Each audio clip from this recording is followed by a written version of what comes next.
Hello everyone, welcome to SSC insight. SSC MTS 2019 English हम लोग topic wise cover कर रहे थे। Already error detection, sentence improvement and cloze test का जो क्वेश्चंस था वो हम लोग डिस्कस कर चुके हैं। ये हमारा 4th चैप्टर चल रहा है, फिल इन द ब्लैंक्स का। इसका भी टोटल 5 सेट्स हम लोग करेंगे। दैट मीन्स 50 क्वेश्चंस हम लोग डिस्कस करेंगे। जितना भी टाइप ऑफ क्वेश्चंस एमटीएस में आया था 2019 के जो एग्जाम था उसमें जितना टाइप का क्वेश्चंस आया था एमटीएस में, वो सब हम लोग इसमें कवर करेंगे। ओके,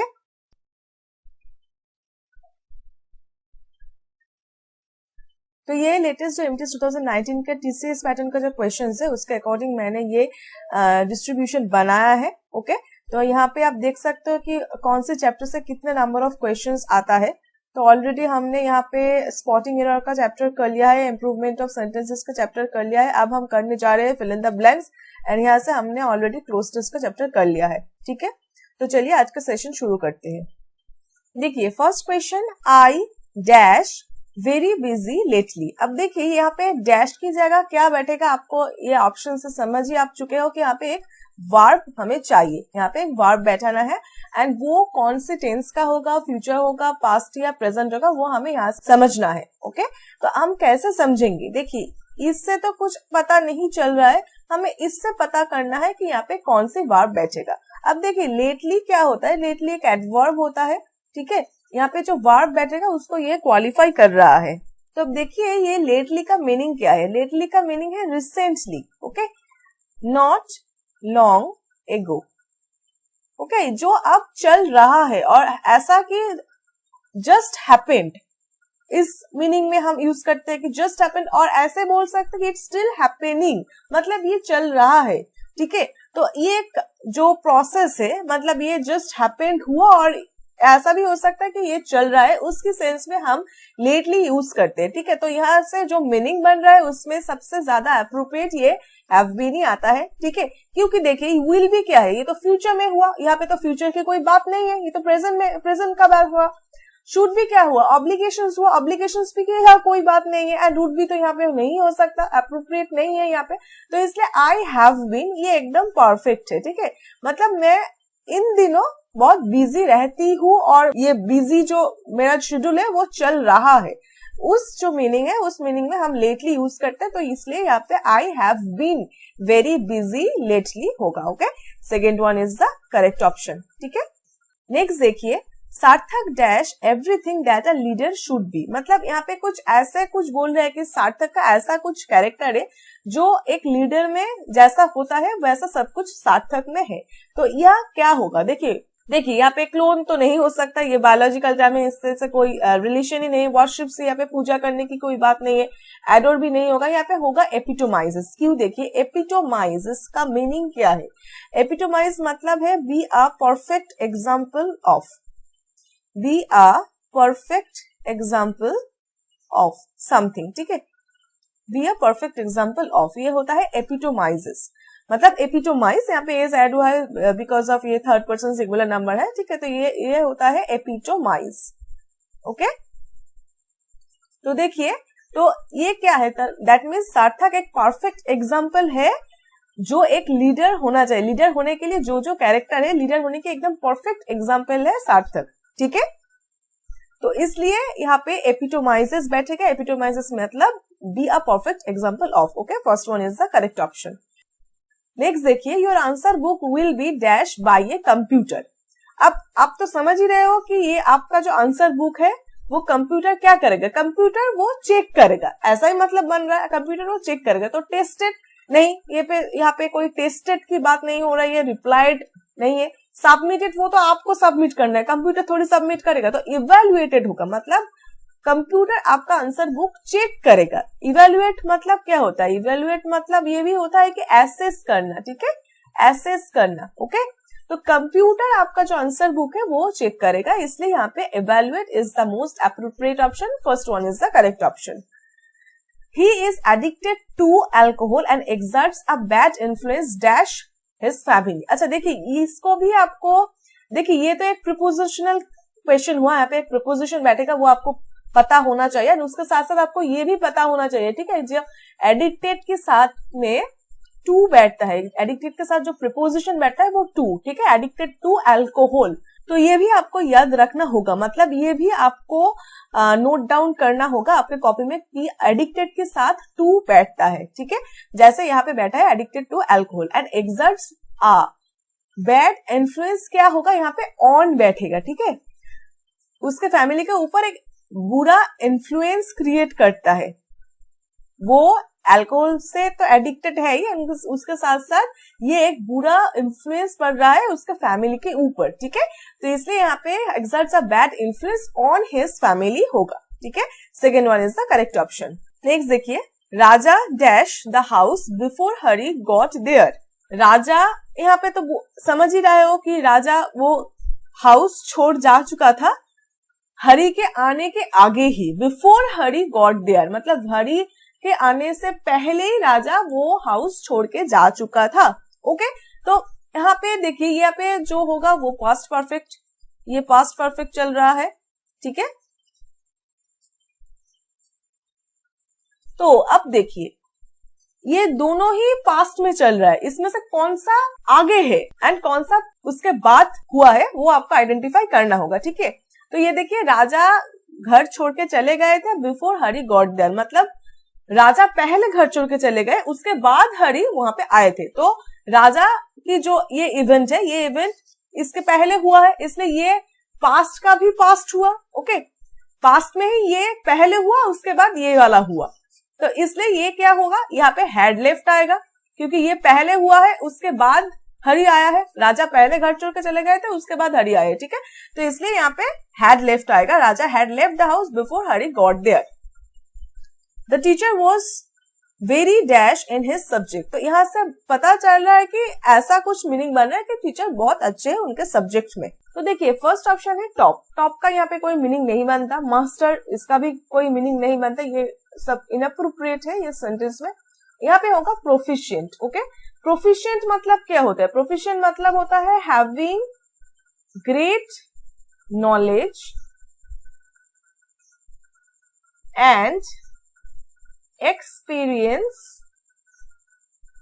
इन अ ट्रेड और प्रोफेशन, एनी प्रोफेशन, जैसे कि यहाँ पे टीचर उनके सब्जेक्ट के बारे में बात हो रही है, ठीक है, एक्सपीरियंस इन अ ट्रेड और प्रोफेशन, ओके, मतलब इसका आप सिनोनिम भी बोल सकते हो, क्या होगा, सिनोनिम्स भी होता है इसका स्किलफुल, ठीक है, स्किलफुल होता है, एडेप्ट होते हैं, ठीक है, एडेप्ट स्किलफुल ये इसका सिनोनिम हुआ, ओके, ये आपको याद रखना है, तो प्रोफेशन मतलब ये होता है कि having great knowledge and experience in a trade, और प्रोफेशन मतलब जिनका जो प्रोफेशन है उसमें अगर उनका बहुत अच्छा पकड़ है तो हम उनका बोलेंगे कि वो बहुत प्रोफिशिएंट है, ठीक है, तो देखिए बेस्ट भी नहीं होगा क्योंकि बेस्ट तो एक सुपरलेटिव है, इसका आगे दा भी बैठेगा, एंड यहाँ पे वेरी बेस्ट का कोई मतलब नहीं बनता, ठीक है, तो इसलिए the teacher was very proficient in his subject, third one is the correct option.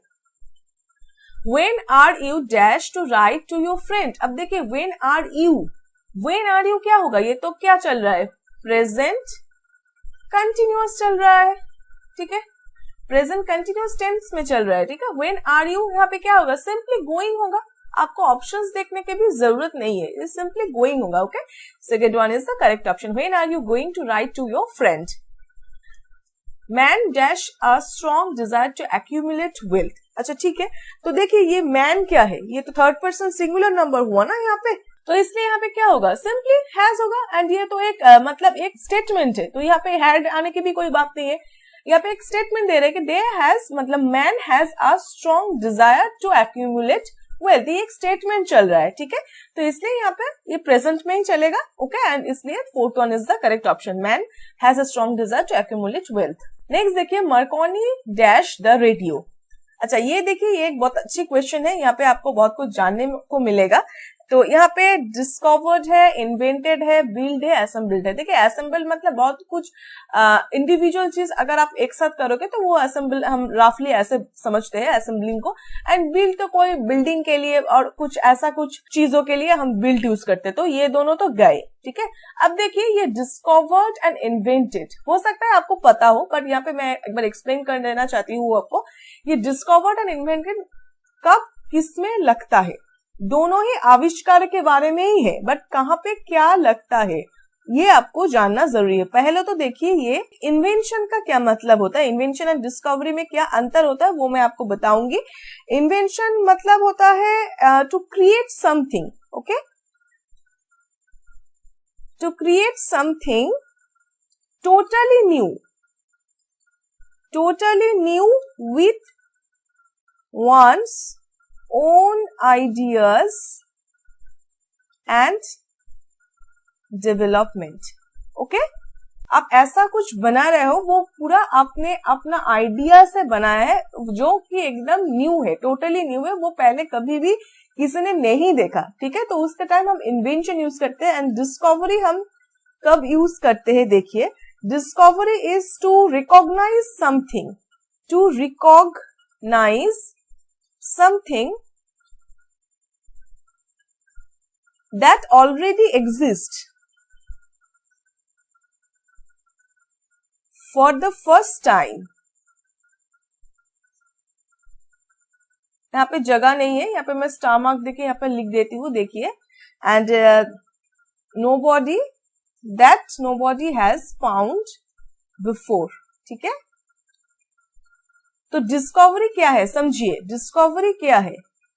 Discovery to recognise something that already exist, but ये रिकॉग्नाइज किया गया for the first time, that nobody has found before, मतलब ऐसा कुछ चीज जो already हमारे world पे एग्जिस्ट करता है, ठीक है। दैट ऑलरेडी एग्जिस्ट बट वो पहले किसी ने नहीं देखा, वो रिकॉग्नाइज पहले किसी ने नहीं किया। एंड इसके आगे किसी ने nobody has found before, किसी ने वो नहीं देखा, ठीक है। तो उसके लिए हम डिस्कवरी यूज करते हैं। जैसे कि एक एग्जांपल पे आप समझोगे कि डिस्कवरी जैसे कोलंबस ने अमेरिका डिस्कवर किया था, तो ऐसा तो नहीं है ना कि अमेरिका पहले नहीं था। अमेरिका तो वो जो लैंड वहां पे जो है वो तो बराबर ही वहां पे था, बट उसे कभी भी किसी ने पहले नहीं देखा। जो फर्स्ट उन्होंने देखा था वो कोलंबस था, कोलंबस ने वो रिकॉग्नाइज किया था, इसलिए वो ऐसे हम बोलते कि कोलंबस डिस्कवर्ड अमेरिका, ठीक है। ऐसा नहीं कि उन्होंने वो बनाया है, वो तो पहले से ही था, वो तो एक लैंड है, वो तो पहले से ही था, बट उसे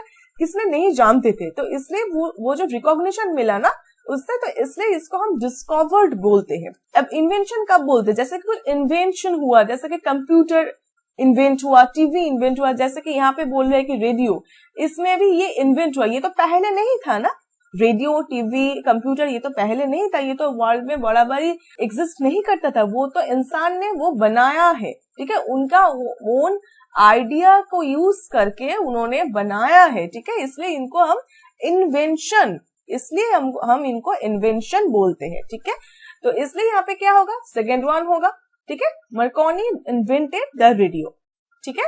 तो ये आपको जानना बहुत जरूरी है कि इन्वेंशन एंड डिस्कवरी में अंतर क्या है। लास्ट क्वेश्चन देखिए, I dash him to use my bike to go to the office, मतलब ये है कि वो मेरा बाइक यूज किया था फॉर ऑफिस जाने के लिए। अब यहाँ पे क्या होगा कि वो मुझे पूछेगा, उसके बाद ही तो मैं अलाउ करूंगी और उसके बाद ही तो वो मेरा बाइक लेके जाएगा ना ऑफिस, ठीक है। तो यहाँ पे सेकेंड वन होगा, यहाँ पे एक इनफॉर्मल वे की हम बात कर रहे हैं, इसलिए ये सेकेंड वन होगा। आपको ऐसा लग सकता है कि ग्रांटेड क्यों नहीं होता, क्योंकि हम बोलते हैं ना ग्रांटेड परमिशन, ऐसा तो हम बोलते हैं ग्रांटेड परमिशन, ठीक है। बट ये ना कुछ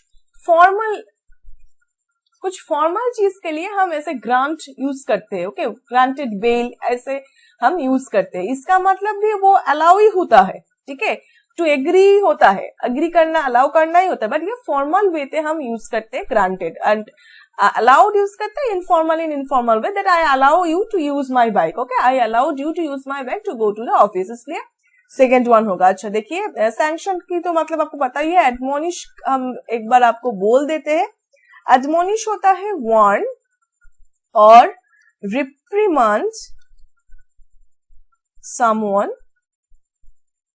फर्मली, मतलब रिब्यूक, ओके। आपको यहाँ से बहुत सारा सिनोनिम आपको पता चल गया होगा। देखिए एडमोनिश मतलब किसी को बहुत डांटना, ऐसा कुछ, ठीक है, रफली ऐसा कुछ कि आपको डांटना, वार्न करना, और रिप्रीमांड समवन फर्मली, रिब्यूक करना, ठीक है।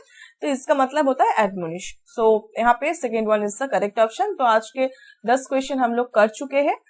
कल फिर से हम 10 क्वेश्चन प्रैक्टिस करेंगे। तो दैट्स ऑल, पढ़ते रहिए। Thank you.